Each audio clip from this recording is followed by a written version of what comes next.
Today we discuss, is saving actually possible? Tim. One of the things I noticed here recently when I was in Argentina is people like shopping much more than people like shopping than in, for example, Western Europe, Taiwan, or United States. And I think there's a rational economic reason for that in the sense that there's high inflation. So like if you get paid in paper money or virtual money through banks, which is effectively paper money in a sense, or virtual money, it'll be worth less. There's a space between the worth and the less tomorrow than it is today, let alone a year from now, considering there's like 20% inflation, depending on the time frame you calculate it. So you may as well buy that car, scooter, air conditioner, purse, hat, pants, or go out for dinner now than tomorrow. And Keynes himself likes to talk about the velocity of money. I sort of want you to get into that later. This is more of your expertise. This will be my first question for you. But I'm sort of outlining the topic more of how I got to this position of asking the question, is savings actually possible? And is saving desirable as well? Savings in terms of saving pieces of government money bills might be a dubious idea, especially if you're an Austro-Libertarian of some variety or anarchist like the two of us. Recently there was a zero hedge debate on the future of the dollar. And I will say all four of them were non-economic leftists. The Clintons weren't there. The Bidens weren't there. These weren't Biden or Clinton supporters. They didn't like high taxes, and all four of them. So both the people arguing for the U.S. dollar and against the U.S. dollar. Brent Langel or Noam Chomsky or Ben Burgess were not there. Maybe they weren't perfect, the opponents of Murphy and Rickards were, but they weren't bad either. This wasn't like some sort of socialism versus capitalism debate.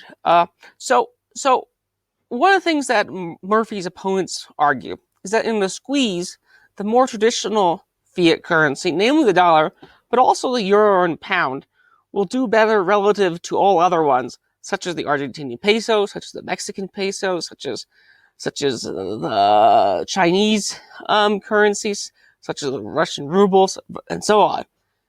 So the argument for the opponents here is that the U.S. dollar will still be the global currency, and therefore, to some extent, the global savings instrument, if you're saving indeed in dollars.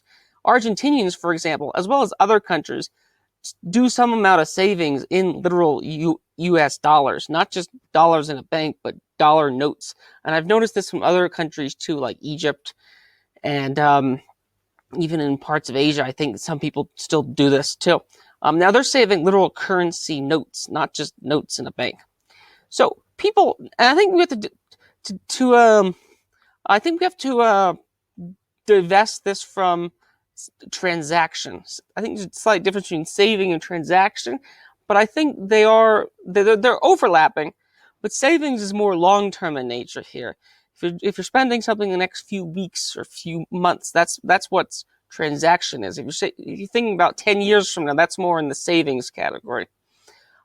If you save in dollars, again, this is a continuum, so it's any point on the continuum, you could always sort of reductio absurdum self to the other end of the continuum and say there's no difference between saving and transaction here.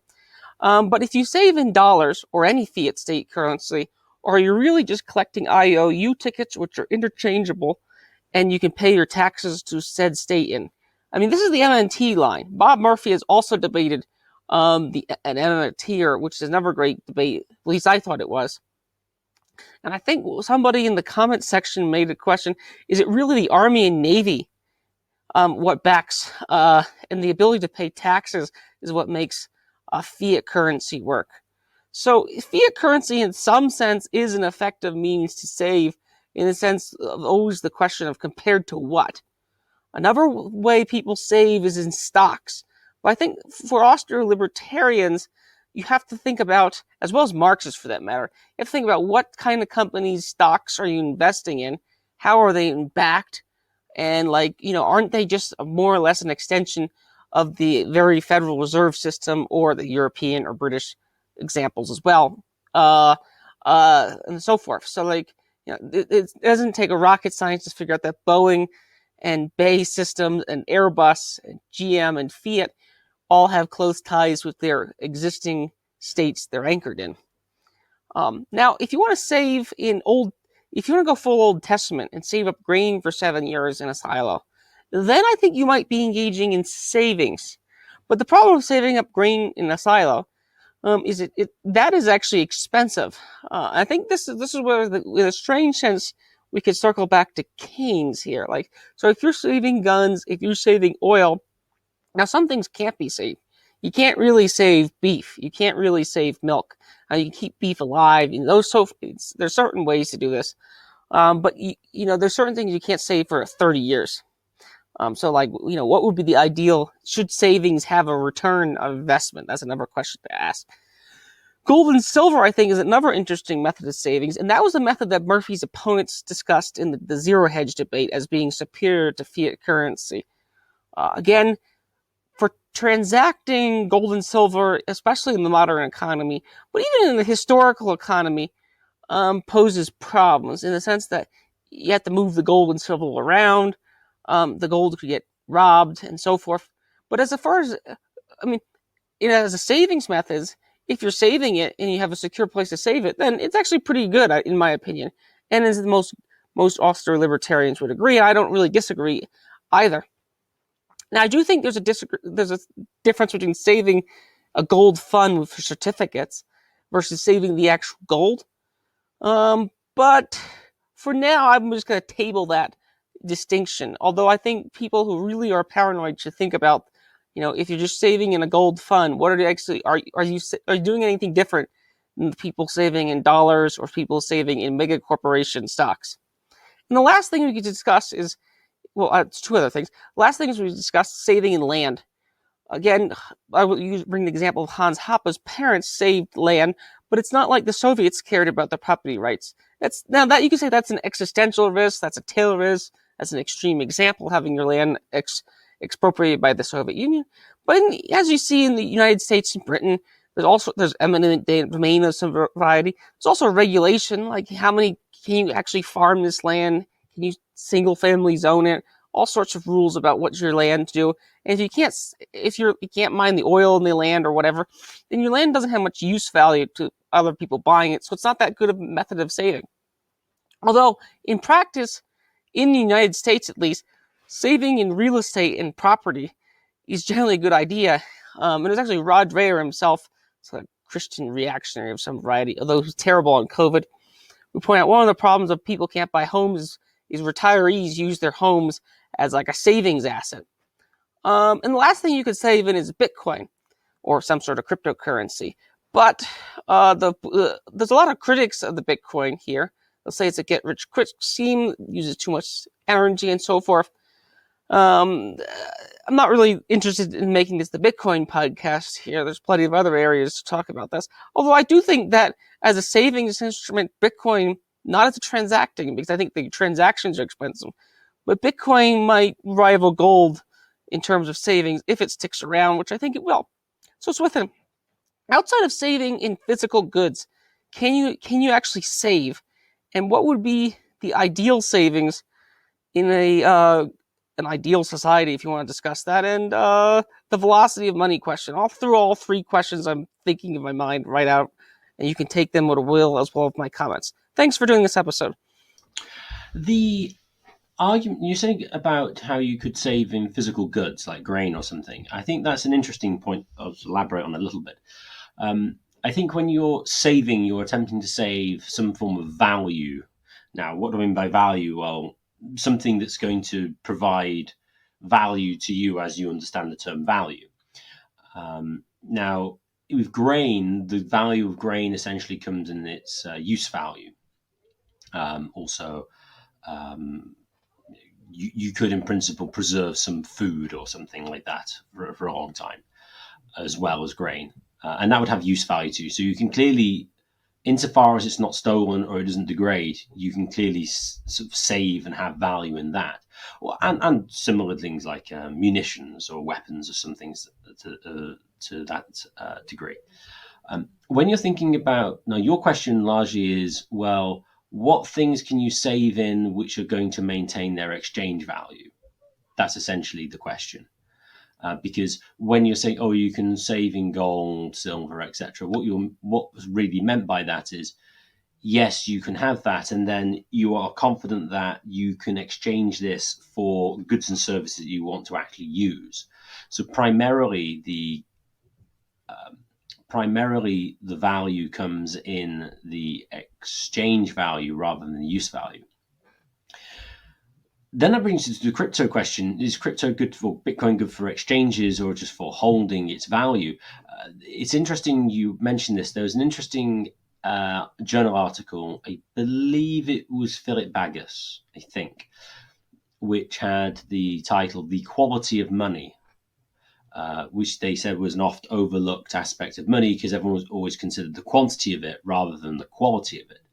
And I think it's in this one. He makes a case that to be a money, you need to have a store of value. You must have a store of value. Otherwise, it wouldn't even be used to exchange at all. Because if the value was rapidly reducing, nobody would accept it in exchange. And so it made the case really that the store of value, which really is what we're talking about here to some extent with savings, was actually more fundamental to a money than well, maybe not more fundamental in a certain sense, but it was a necessary condition for anything to become a money. Otherwise, it wouldn't become a general medium of exchange. So then the question is, well, what is going to be something good to save in? Well, it's going to be something that people will readily accept in exchanges. It's going to be something that's going to be it's going to be the most liquid form of savings. So in a sense, the things to save in are physical goods that maintain their value over time. But there don't really seem to be many of those, with the exception of precious metals and, as you mentioned with Hans Hoppe, land. Those would seem to be the things which hold their money, hold their exchange value over time. Now, they aren't necessarily that liquid. They might take some time to sell, but you probably would be able to sell them. Clearly, then the ideal thing would be something that you could easily sell and would hold its value, by which effectively we're talking about here is, well, money, but a money that holds its value. And then, well, clearly then you'd be, well, historically you're looking at really gold, silver, copper, or in more modern terms, possibly crypto. Those would seem to hit the sweet spot of being valuable but also easily saleable. Because the problem with land is land sales take quite a long time, especially in England at least. I mean, just for instance, now this isn't just land, but when I bought my house, it was the easiest possible sale. There was no chain. I was a first-time buyer, and the seller was going into a nursing home, so they didn't have to sell. Now, I suppose it could have been easier if I wasn't getting a mortgage, but that didn't really cause any issues at all. But from agreement of sale price to actually closure, it took like 2 months. Now, clearly, if you're going to want to convert your savings into goods and services you consume now, selling land is not a good idea. You raise the question, so then we're really sort of like, I think, gold and silver and crypto. I mean, maybe gemstones as well, possibly. But the problem with gemstones is that they're not divisible. And so you can't have a particularly well diversified portfolio. When it comes to so essentially you're talking about crypto or gold, but as a pro sort of paper money advocate could say, well, the gold might actually reduce its value significantly depending on what the state will do with respect to sort of like taxes. And getting value from that, or preventing sales in gold, which of course is happened historically, or gold holding. So you could argue that isn't always going to hold its value. And to that extent, crypto might be better. I suppose it's going to depend on the regulatory regime and how easy it is to hide. Because crypto transactions, well, you can't hide them, but they're permissionless. Well, at least Bitcoin ones aren't. They're traceable, but they're not easily traceable necessarily. although I am no expert on the privacy aspects of crypto. So it would seem to be that the best things to save in were the precious metals and possibly also crypto. Um, any, The question I'd like, if I could just quickly interrupt here, direct here. The question I'd like to ask you, Swithin, is savings desirable, and what is this velocity of money argument? Because we just discussed savings, and we more or less assumed it was a good thing. But not everyone thinks savings is a good thing. Plenty of people think savings, if pushed, they may not say this in the direct sense, but think savings is undesirable. What would be the economic reason why they think that, and why is that wrong? Also, to ask that question, which I assume you think it is. I think savings is a good thing. Oh, yes. So that makes sense. So the idea of the velocity of money is how quickly, say, a note or a coin or a money of some description goes around the economy. Now, really, what you could argue is the higher the velocity of the velocity of money, the lower the demand for money. That is, people are willing to hold less money. And the argument goes, and that's probably a better way, I think that's a better way of looking at it than velocity, because velocity really treats the economy as some sort of mechanistic sort of physics system, which it's not. The argument is that depressions and recessions are caused by an increase, or at least in part, by an increase in the demand for money. And if you have an increase in the demand for money, velocity falls, and the amount of spending goes down. And so if you want to put this in Keynesian terms, that means aggregate demand falls, and then this causes a recession. And relates to that, deflation. Now, and deflation. So then the question is, well, let's suppose that that's even true and does cause a recession, the increase in the demand for money. It doesn't follow from that. Rephrase. Even if the recession is a result of the increase in the demand for money, it doesn't follow from that the increase in the demand for money and the decrease in velocity was bad, because that might be the best solution to the problem. And really getting into business cycle theory. So the classic Austrian position would be the misallocation takes through the boom. In the boom period, they have the recession, and then at that time, well, the normal thing happens there is there's loose monetary policy, prices go up, then the central bank then increases interest rates, then lots of people fail to pay back their loans, and then total spending falls. That's kind of bad. That's bad, but only insofar as it unveils the investments which were actually fundamentally unviable, or at least there was a significant disconnect between consumer preferences and what was actually produced, as was messed up by the loose monetary policy and the suppression of the interest rate by the central bank. So even if you say that, well, yeah, it is effectively caused by a decrease in quote unquote aggregate demand, which is kind of total spending on final goods and services. So goods and not intermediate goods, finished goods. And that's kind of a bad thing. Well, even if it is causes something bad, it doesn't mean that it's the worst solution, because, well, clearly you want people to, if people think that they're going to lose their jobs, for instance, it kind of makes sense that they're going to save.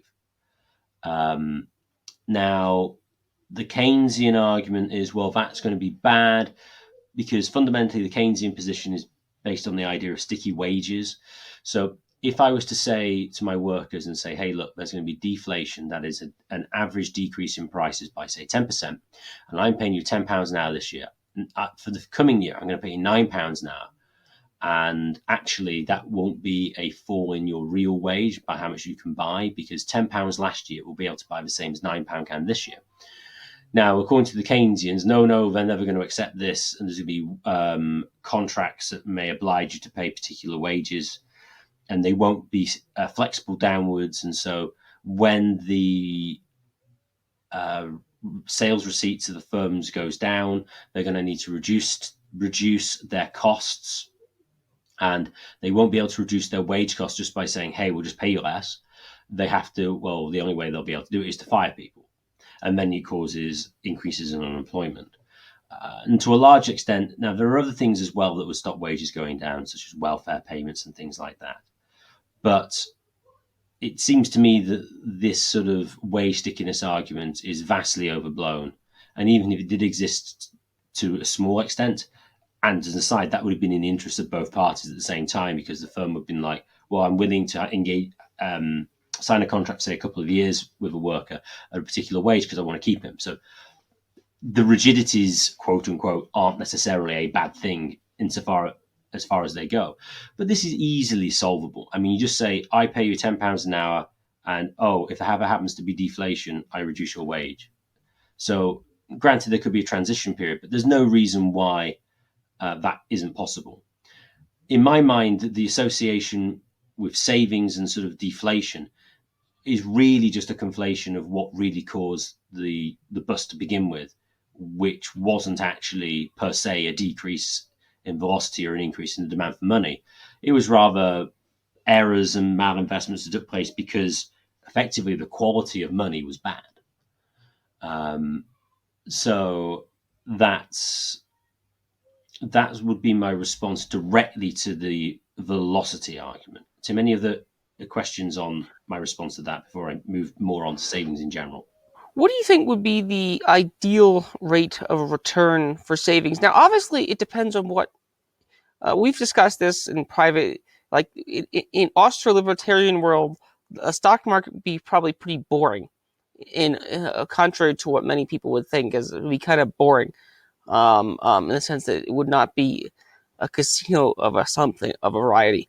What do you think the return on savings ought to be? I mean, you've discussed the Georgists, for example, in the past about land, and the Georgists' position on land being, because people do save a lot in land, maybe not directly, but like they'll work at a job and then they'll either buy into some sort of land trust type fund of some variety, or they'll own the actual property, as the housing example here. Houses just keep going up in prices. Now, some of that is quote unquote natural, in the sense that if you live in a desirable area, say like outside of New York City, or say certain areas of the United States or certain areas of the world, if you live in a desirable area, there's positive fertility rates, or there's people moving in, prices will go up. Because demand goes up. So that's more of like an investment than a savings, if you think about it.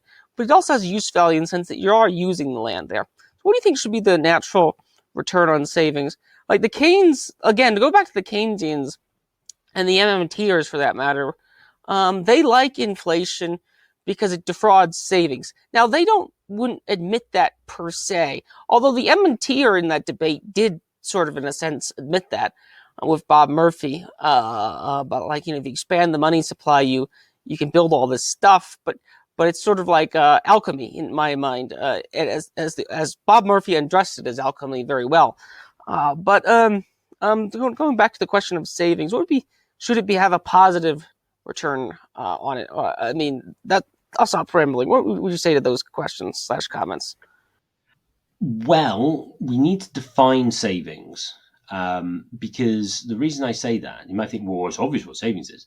Well, the reason is, a lot of people think, you can save money in a bank. And you, in principle, could. If you gave them the money and you said, look after it and make sure it's not stolen, and the bank goes, yeah, but what's in it for me? And then you would pay the bank to look after your money. That's what you could refer to as effectively plain savings.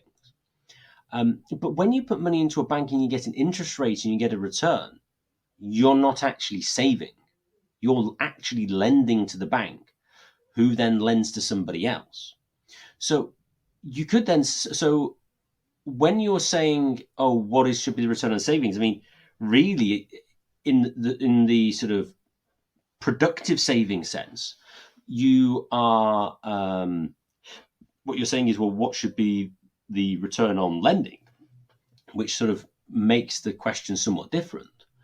But if you go on plain savings, what should be the return on that? I mean, what we're really taking up there then is how much, if you were saving in a money, the question is, well, what's the ideal rate of inflation or deflation, effectively? Because if you want there to be a negative return for plain savings, which is the Keynesians do, because the Keynesians are concerned about increasing spending because of inflexible wages and costs, well, then you want a negative return on savings, so people spend it quickly to keep the spending level high. You could make the case, well, we want price stability, and therefore we want a zero return on savings, that is to have no increase or decrease in prices on average. Or you say we should be deflation, and you should be able to increase your return on savings. I think that there is no one ideal rate, because, again, everyone's inflation and deflation rates are different. But what I would say in general is, insofar as people want to hold, well, one of the purposes of this is for the individuals in question is to hold value. So it at least needs to be zero. And you would want it to go up in value. I mean, that's what you would want to save in. And so an arbitrary amount, 2% a year, maybe, something like that, of plain savings. Now, clearly, if you're going to pay someone to look after it, you have to pay them as well. But I mean, just imagine that it couldn't be stolen and they want any of the costs. How much would you want your savings to go up by? 2% a year seems an intuitively reasonable figure. It might be higher, it might be lower. You could though say, but this is unproductive because you're withholding these resources from the market, which in a sense you are. But by not spending, you're increasing the purchasing power of other people who do spend. So in a way, you could argue that saving actually helps, as sort of quote unquote a positive externality to the people who are spending, because the people who do spend quite a lot, the prices are kept relatively low. Why? Because someone has decided not to spend their resources. Now, you could argue, though, that this is different if you were saving in physical goods. For instance, say grain. You could say, it's bad that you're not spending your grain because that means the grain price is higher than it otherwise would be. And then that would mean that people can't eat in the same way. But it's not immediately obvious that that translates the same if you have a commodity money which isn't intended to be consumed.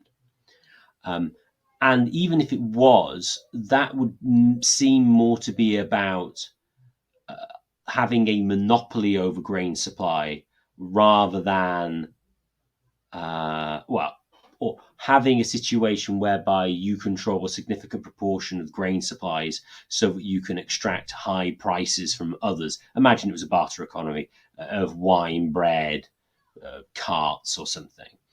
That would seem more to be it rather than the saving of grain per se. So maybe you might want to make a case insofar as somebody had loads and loads of gold, for instance, and they were withholding it from the market, then this might be bad. But insofar as the gold isn't really used, I mean, the only real problem with that for consumers would be, gold jewelry is more expensive. And heat reflectors for spaceships are more expensive. So when it comes to something that you hold primarily for exchange value rather than use value, and it's kind of like an inert good, I think the arguments you might use against holding things that you might want to consume like grain don't really hold in the same way. So my claim would be, you're going to want there to be an actual return, not only on lending, but also on plain saving. And probably around, I don't know, as I say, 2% seems intuitively reasonable. Also, as well here, this would mean that people engaging in financial products where people actually understood them. And you wouldn't have a situation whereby people put money into their banks and don't actually realize they're lent out. And then, they lose all their life savings. And then this encourages bailouts and subsidies and federal deposit insurance and things for households because this guy in his 70s lost all his life savings. Because the people who were actually engaging in the financial products would actually know what they were doing. And most people could go, you know what, I've got some savings. You know what I'm going to do? I'm going to save it. They could save it in a vault, or they could save it in a bank. Just on saving costs, I have some gold held by a company called Gold Money. So they claim that I own gold in a vault in London. Now, I don't know how easy it is for me to access, but it is in principle there. So they claim. They charge, I think, something like 0.12% to hold the gold there. Now, granted, it's just held there, and they're not engaging in any transactions. But imagine that you were to have a bank holding money, and they weren't to lend it out, and they were to provide you the payment services that they currently do. I can't imagine the bank would need to charge more than 0.5% a year on holding your money into an account, which would mean that if you were holding, let me get this right, £100,000 and $100,000 in the account, you would pay the bank only £500 a year to have that service, which kind of seems quite cheap. So if you have £100,000 worth of value there, and the prices could well be lower. So I think actually having a banking system whereby you do actually make a clear distinction between actual savings and actual lending to the bank is something that is entirely plausible, and you would still have all the payment benefits. Now, then you go commodities, you've got to move them, you could do certificates, so that could happen. And you have the problem of fraud and people not having proper accounting. But in principle, you could just trade the certificates and have the various amounts in denominations of actual coinage, which you could actually withdraw. That's possible. And insofar as people trust each other, you don't actually need to move it very often anyway. So I do think something like a commodity-based system on that kind of banking style is possible. I know that's maybe slightly moving away from what you were asking. But plain saving, I think 2%. But clearly remember, there's a difference between saving and lending to the bank, which is often conflated these days. My final line of questioning here is in the savings of physical goods. So you talk about physical gold maybe being £500 for 100,000 or something like that. And I brought up the example of saving grain in a silo. One of the benefits of saving grain in a silo is you could say that farmer or whatever the organization doing it is actually doing a service. This is an argument for utility of this. If they're waiting for higher prices, what they're really doing is they're waiting for a time in which there's less grain available, in theory. Now that might not be true in all circumstances here, but you could say that is the case. So savings in physical goods, though, seems to come with costs. So like to store a large amount of grain or to store a large amount of oil. So here in the United States and other countries have a similar system. The United States has this huge strategic petroleum reserve system. It's in theory designed to fight a war. That's in theory. It's like it's to keep this fight a war. That's what I think its initial thing. It got filled in the Trump administration at like $1.50 U.S. gallon, or when it was what I forget the barrel rates. But it was really when gas was cheap. When this is one of the reasons Saudi Arabia wants to rack up the prices. They don't like the fact that. But the Biden administration has been draining the strategic petroleum reserve to keep gas prices lower, all the while talking about climate change and other BS like that. But like the strategic petroleum reserve, in a sense, on a country level, is an example of saving physical goods for a rainy day. I think that's an extremely useful thing to do.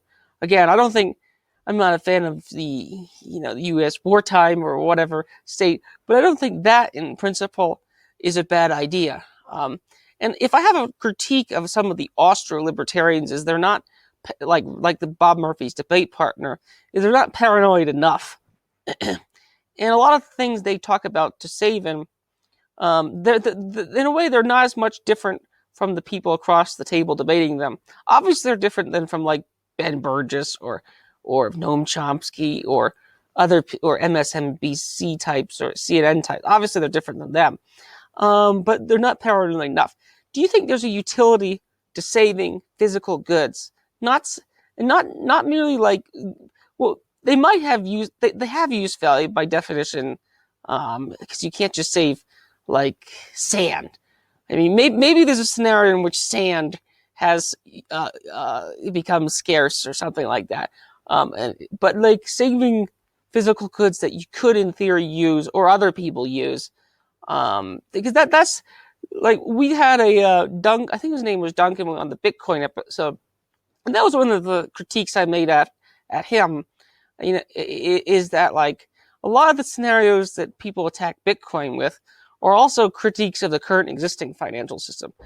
If the power goes out, that'll also be a problem for the whole SWIFT banking system too. If the power goes out, it's not just a problem for Bitcoin. It's that would also be a problem. So, within any thoughts on the savings of physical goods? They do, clearly has a utility, and yes, they're probably the best things to save in the worst possible scenario, because people will more want physical food and raw materials for building or whatever, or munitions, than they might even want gold. So they may end up being more saleable. Although I suppose that's that's sort of like your sort of post-apocalyptic scenario. But I mean, maybe not as harsh as that. You do have situations like that when you have hyperinflation in Zimbabwe, for instance. Physical goods are useful, and you are right to bring up that the sort of Bob Murphy types may be too optimistic. One thing that made me more pro crypto than I had previously been was the debanking and seizing of the assets of the Canadian truckers, because the banks, even more so than they were historically, seem just to be an arm of the state. So I was saying, well, crypto is good. Now then you could say, well, yes, the problem is the problem is, well, what if the electricity goes if you can't trade crypto, which is true. I suppose the question is, so the problem is with crypto is, yes, what happens if the electricity goes off? I suppose then you get questions about battery power, and really as well, I suppose what would make crypto more indestructible would be if very small. Well, the easy thing is, imagine a world in which everybody owns their own nuclear microreactor. If that's the case, the probability the lights go off is essentially zero, insofar as you can get the uranium or the thorium that you require to run the microreactor. And then you've got a massively resilient system. So I suppose what you could say is, if you really want to have the most stable, resilient financial payment system, what you really need to do is to have energy independence. And by energy independence, I don't mean as a country, I mean as an individual. You have a situation whereby you can actually have access to effectively, well, not unlimited, but way more electricity generation than you need. And then you're okay. Obviously, though, it breaks, and can you fix it? That's another problem. So it depends how difficult they are to work. But I mean, that's going to give you more independence. Now, I suppose the government could then we go to the whole scenario. It's like, yeah, but what if they ban them, and then you get arrested and imprisoned for having microreactors in your property? Then we're effectively going on to state formation and effectively war again, which is, of course, always a possibility. So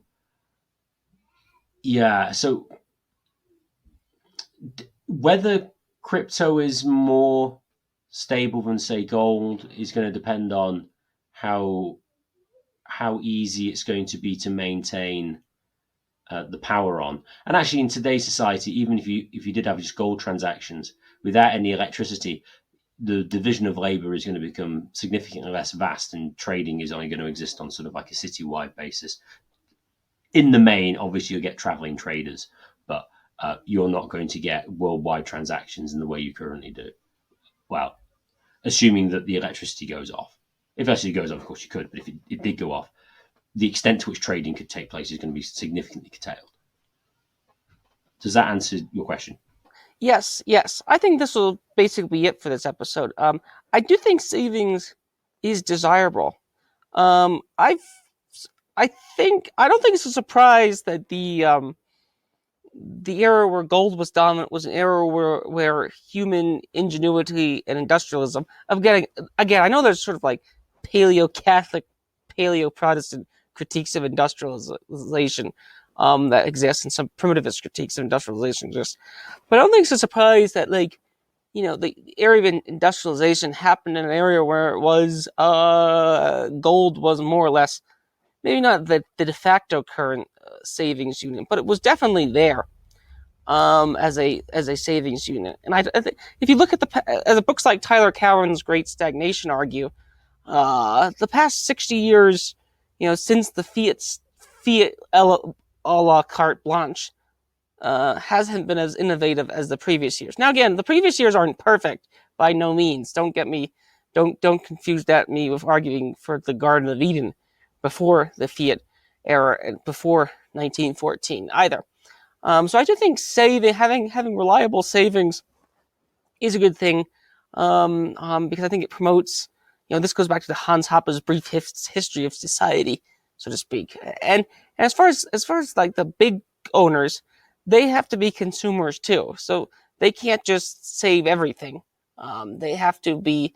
They by definition have to consume to survive too at some point, at some level.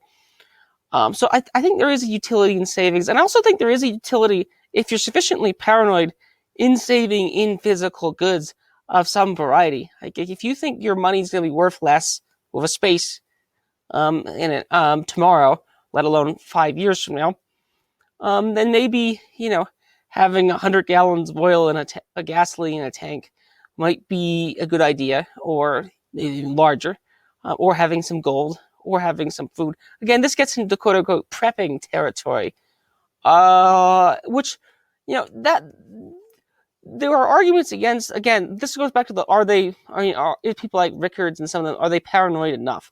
And with that question, I think the future is uncertain in that regard.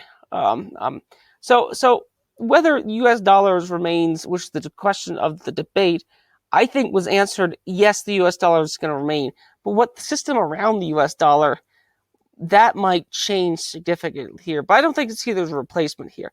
So I think savings as a concluding mark has a utility.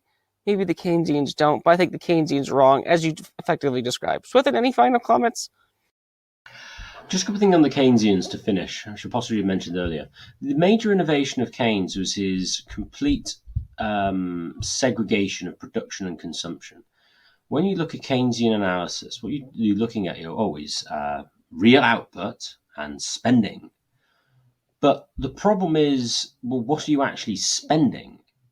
And this goes back to Keynes's misunderstanding of Jean-Baptiste Say. Say's law says that a supply constitutes a demand. The basic premise being that, well, the only thing you can buy something with is something you already own, because otherwise you've got nothing with which to demand it. Keynes bastardized this, and whether deliberately or otherwise, maybe we're setting a straw man. My knowledge of the intellectual history of Keynes is not good enough to be able to say whether or not it was deliberate or otherwise.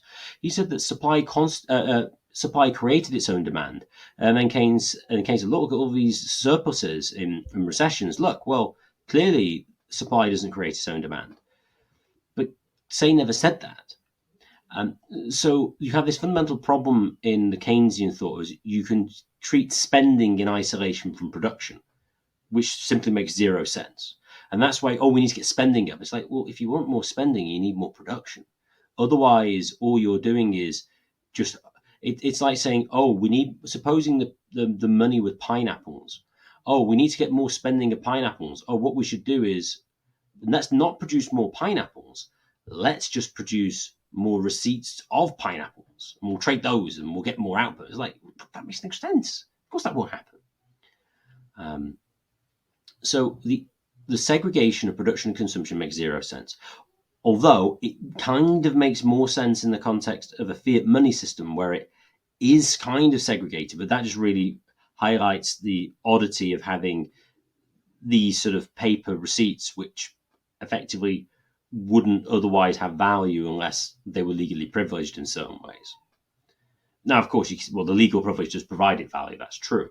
But the idea that just producing effectively more receipts is going to increase the amount of production doesn't make any sense. Now, of course, the Keynesians will say, well, the more sophisticated Keynesian defender is, well, that's still true to some extent if we have quote unquote spare capacity, because we don't need to produce anymore. We just need to get that which exists to be brought into circulation. But I mean, to me, that you're ending in a semantic game of, well, what actually constitutes resources? Because this is like, there's some argument that, oh no, savings is bad because you're leaving resources idle. And it's like, but they're doing something useful. So you're going to get into a debate of what constitutes useful uses of resources. One last thing, deflation. One of the classic arguments against deflation, because I said that savings should increase maybe by 2% a year by plain savings. They would go, no, but this is going to mean people are going to spend even less, because what they'll do is they'll realize, well, if I just keep my money for one more year, I can buy even more stuff. And it's like, well, they might. But if people did decide to spend that much less, then the amount that firms might increase production by is going to be lower. And if that was true, then the rate at which the rate of increase in the value of savings would actually go down, because the way in which under quote unquote good deflation would take place is, supposing spending stays the same, but output increases and prices go down. But if firms thinking, well, actually it's not profitable to produce anymore, and they don't, well, then it's kind of a self-regulating system, because that'll just mean that, well, prices go higher. Not prices go higher, Production won't increase by as much, so the rate of deflation will fall, or maybe even hit zero, or maybe is even, well, it probably wouldn't, well, it could be inflation, but it basically hit zero. And the thing is with the Keynesian, so it's a self-regulating system. So even if deflation was to get sort of too high, so too negative, there's a system to regulate that. And so what if the value of your savings goes up over time? People need to spend now. You don't just defer spending over time. Now, even the more sophisticated defenders will go, well, we're not saying that people are going to not buy food this week and wait for next week, but like durable goods like washing machines and stuff. And it's like, well, people, unless this argument only really makes sense if you have a consumer culture whereby you're always buying new stuff all the time that you buy because you just kind of like it, which kind of presupposes that's a good economic model to begin with. But a lot of things people buy because they need it. People don't just go about and buy a new car because they fancy it. Okay, some people do, but most people buy it because, well, their old one's breaking, or their circumstances change, so they need to buy something. Same with like a washing machine or a tumble dryer. People don't go, I've always really fancied a new tumble dryer. Like, no, that's highly unlikely. They'll do it because their needs have changed and they would have bought one anyway. And also another thing to say on this is, I could probably wait next year and get a better television than I could buy this year. Still doesn't mean I'm not going to buy one this year, even though an anticipated future increase in quality effectively acts the same as a decrease in price of a good of the same quality would. But no one would say that an increase in quality in next year is a bad thing. Well, they might. I mean, they could. They would be consistent in doing so, but it'd be a very, very strange and difficult position to defend. So that was just a final sort of defense of deflation on that. This is leaving aside debt deflation, which is one of the other arguments. But again, that's really as a function of the business cycle, and I don't want to go there. Tim, any final comments on what I brought up a few extra things? So just if you have any extra things to say that I haven't covered, or something wasn't clear. No. Excellent. That's fine. Brilliant. Well, I'd just like to thank everyone for listening. If you'd enjoyed this podcast, please share it with your family and subscribe to us on Podbean on YouTube. The more subscribers we get, the higher we get in the search rankings, and the more people can access this material. And if you'd like to contact the show for any reason at all, please contact us at mindcrimelibertyshow@gmail.com. That's mindcrimelibertyshow@gmail.com.